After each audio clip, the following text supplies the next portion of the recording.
Swayam Prabha. Digital India. Educated India.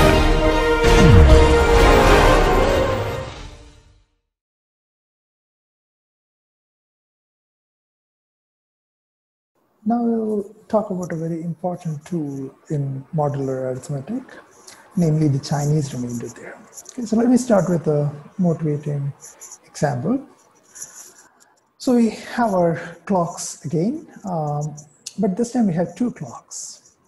And further, and they have different number of hours on their dials. So say the first clock has A hours and the second clock has B hours. And they both start at 0 and they move one step every minute. So no jumping over multiple positions. So each one moves a single position at each time step. For example, in this example, A equals 13 and B equals 9. And after first 3 minutes, they both would have moved to position 3. And after 4 minutes, position 4 and so forth. But after 10 minutes, the B clock would be at position 1, whereas the A clock will be at position 10, right? So they're just moving one position per minute.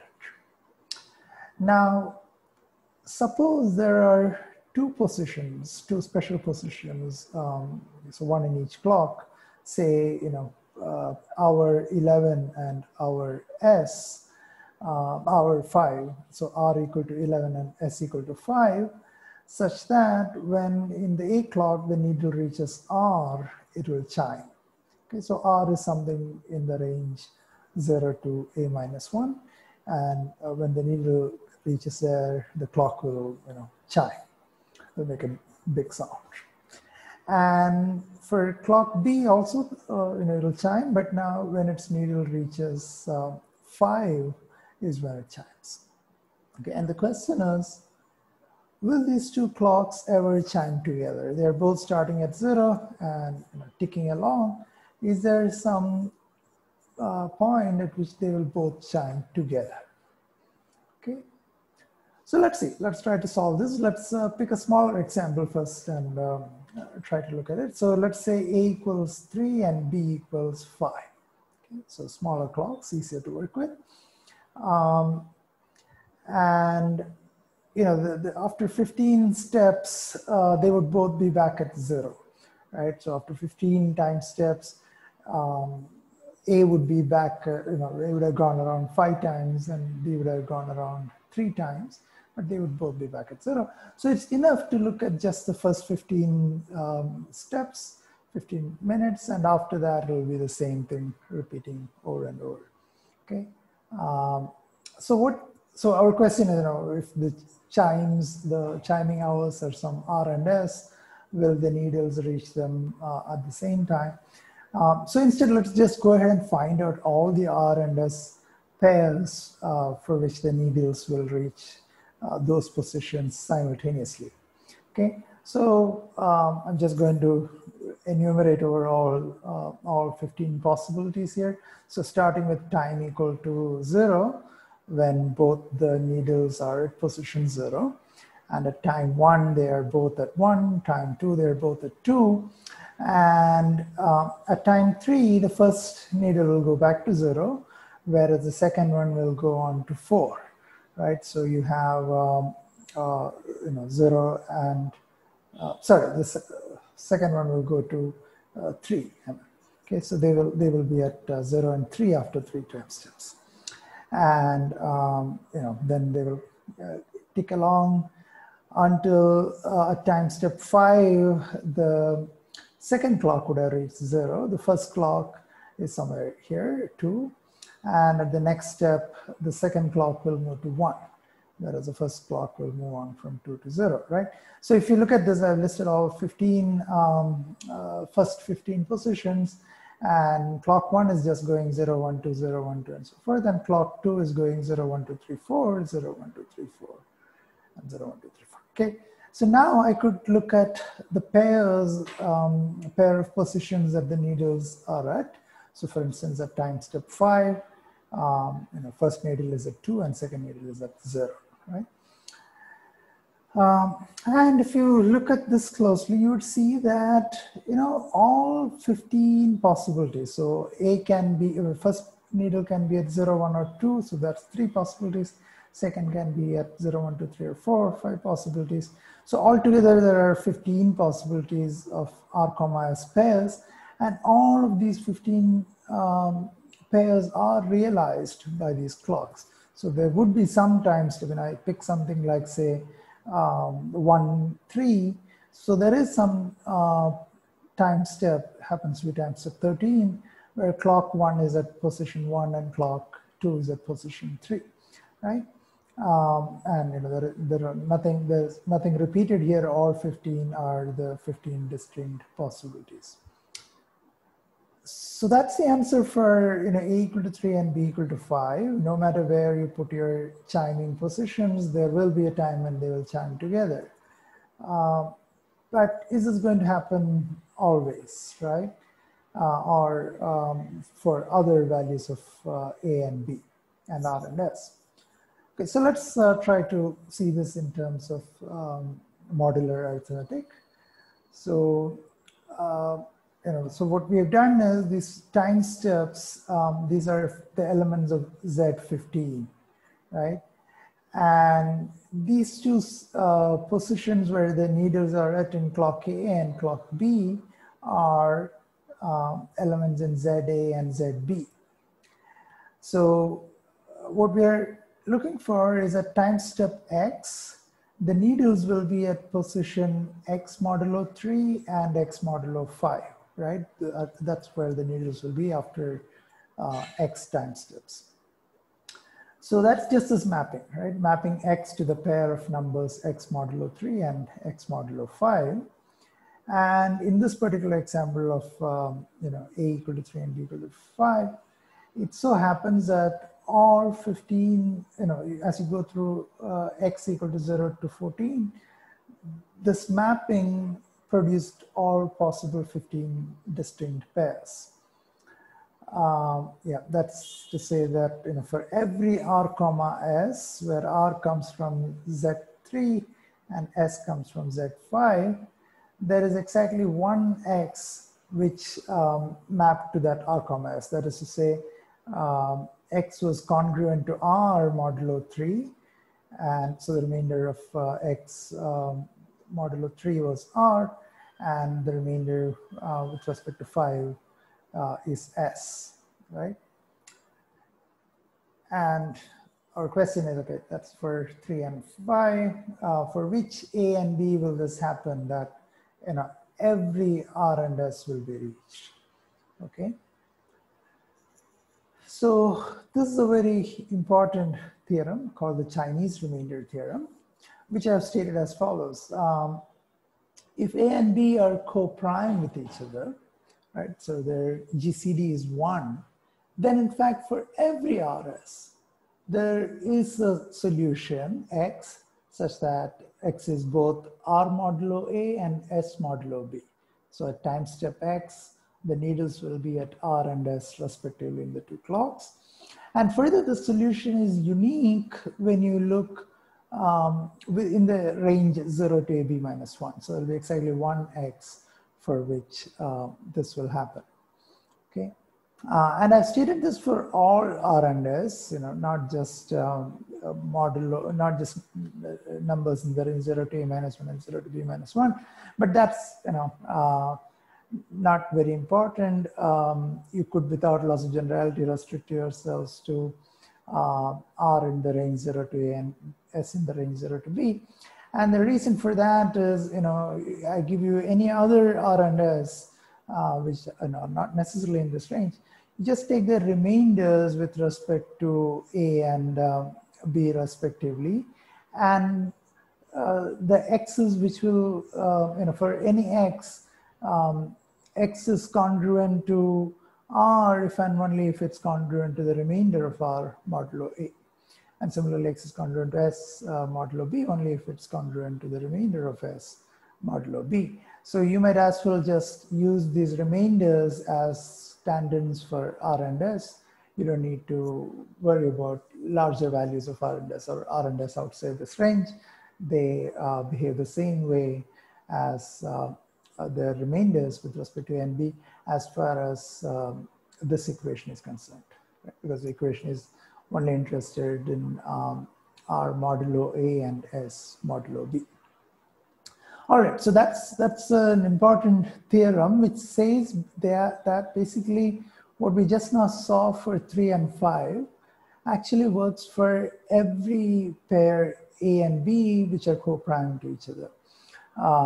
That is, all the AB numbers in the range 0 to AB minus 1. When you take the remainders modulo 3 and modulo 5, or modulo A and modulo B, you will be cycling through, you'll be touching every possible pair RS. And every pair will be reached exactly once. Okay, so let's prove this. And this is saying there exists a unique solution.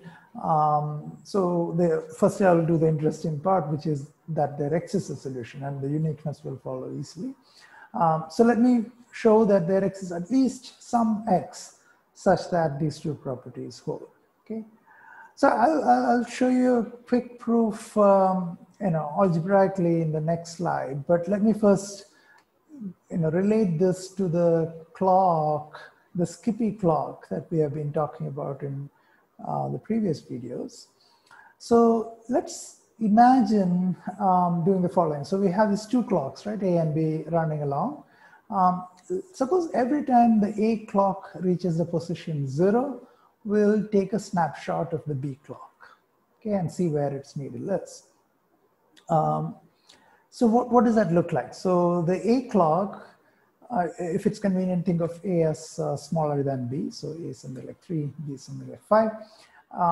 So when does A clock reach 0 the first time after it leaves the 0? It will happen after A steps, right? So by that time, the B clock's needle would have moved A steps ahead. And that's when I take a snapshot. So if you just look at when the snapshots are being taken, the B clock's needle is moving A positions at a time. It moves A positions, and at the next snapshot, it would have moved A more positions clockwise, right? So if I look at here, these are the position time steps when A clock is reaching 0, and these are the snapshots of where the B clock's needle are, and it's moving 3 steps at a time, right? 0 to 3, and then 3 to 6, but 6 is 1 modulo 5, and then 1 to 4, and so forth.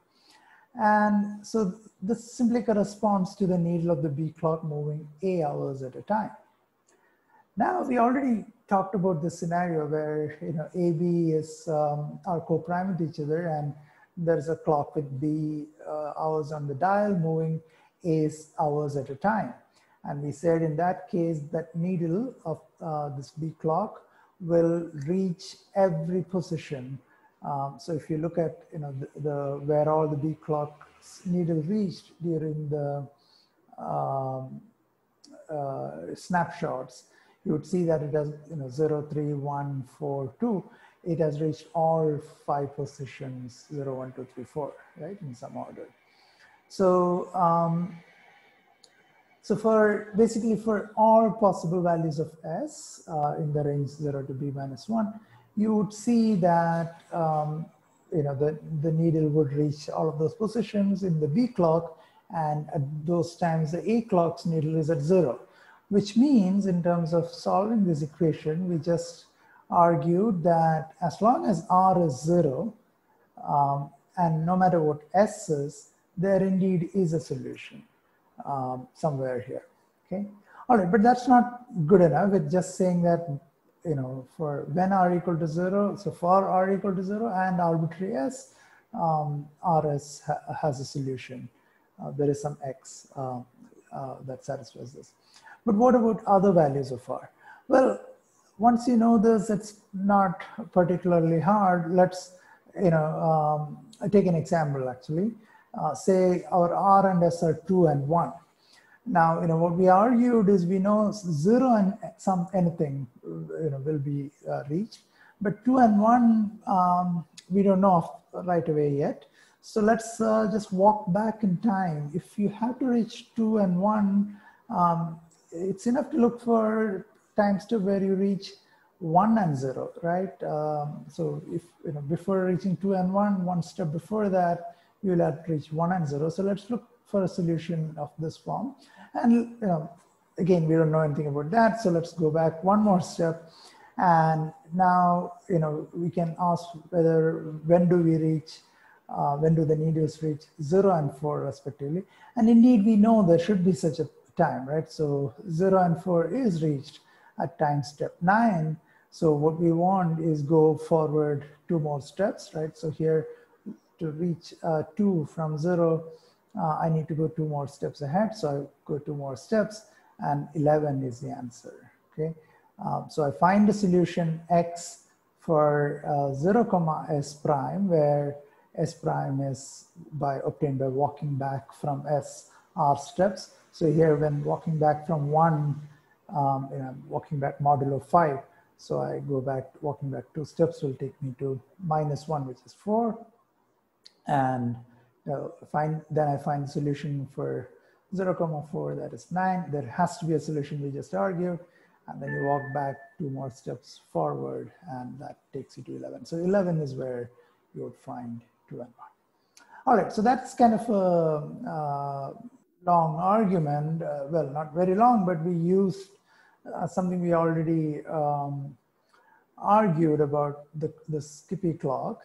Let me give you a more direct solution using whatever we used to argue the Skippy clock solution, namely Bezo's identity. So here is a shorter proof. So we'll do something slightly different. We'll look at solutions for 2 particular cases. When R and S is of the form 1, 0, and when R and S is of the form 0, 1. In the previous argument, we looked for R and S of the form 0, comma arbitrary S. And then we also considered, in some sense, the fact that when you move 1 step, you're moving 1 step in both of them. But this time we will consider somewhat more minimal cases to work with. So these 2 cases are, one of them is 1 and the other is 0, right? So of R and S. So these are the 2 cases. Suppose you could find solutions for them. Okay, so in this case, they do have solutions. I will come back to how to find the solutions, but suppose you could find solutions where RS is 1, 0 and RS is 0, 1. From there, how do you get solutions for any arbitrary RS? Well, so by the way, what does it mean for RS to be, what does it mean to be a solution for RS equal to 1, 0? That means some value alpha, such that alpha is congruent to 1 modulo A and congruent to 0 modulo B. And similarly, beta, such that beta is 0 modulo A and 1 is congruent to 1 modulo B. So suppose somebody gave you these solutions, alpha and beta, but what you're interested in is a solution for some other RS. So how do you go about that? You simply set your X to be alpha times R plus beta times S. Okay, so this will be some integer. It could be an integer, outside of this range, but that's okay. You can take the integer modulo AB, and you'll get, the modulo values do not change when I consider modulo AB, because AB is a multiple of A as well as a multiple of B. Okay, so you should think that through. But the point is, once you have a solution for these bases, as it were, then you can construct a solution for any RS simply by doing, so what is X modulo A? X modulo A will be alpha R modulo A plus beta S modulo A, the whole thing, modulo A.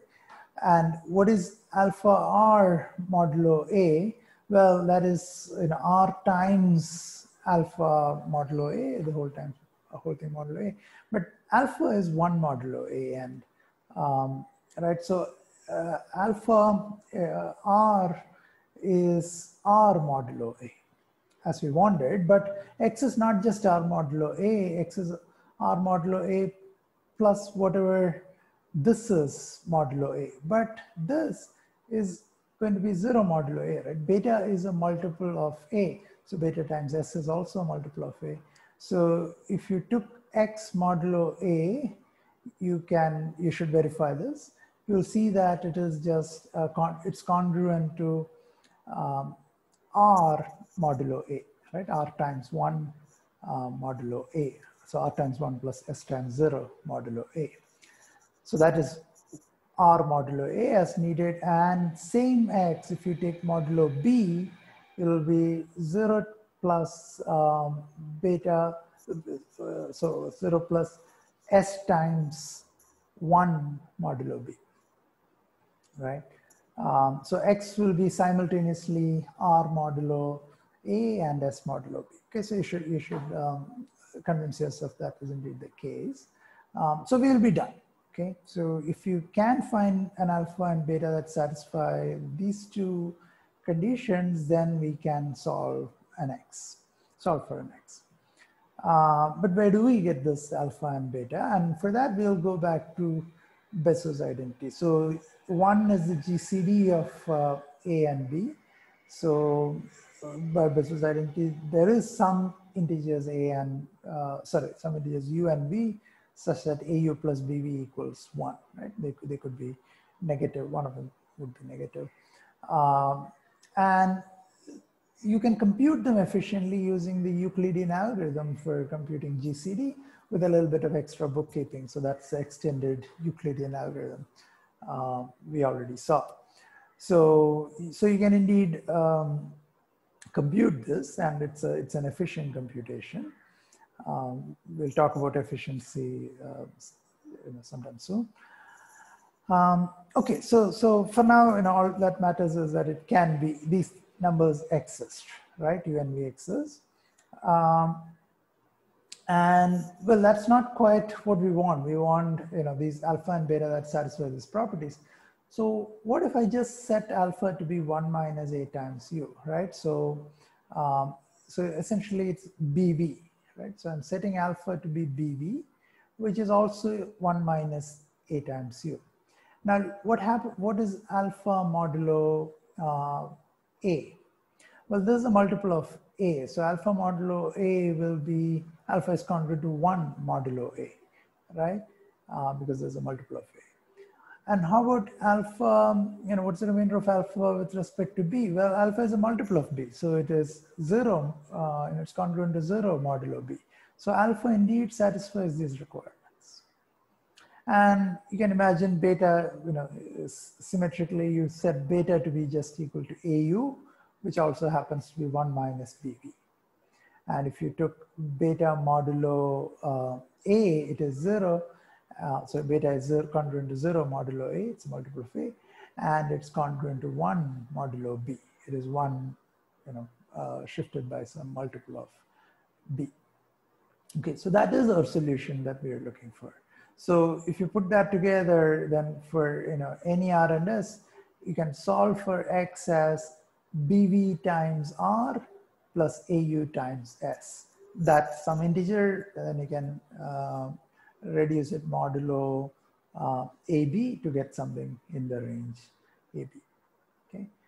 All right. So that's a proof of existence. So it's basically just this is the solution. Here's an explicit solution.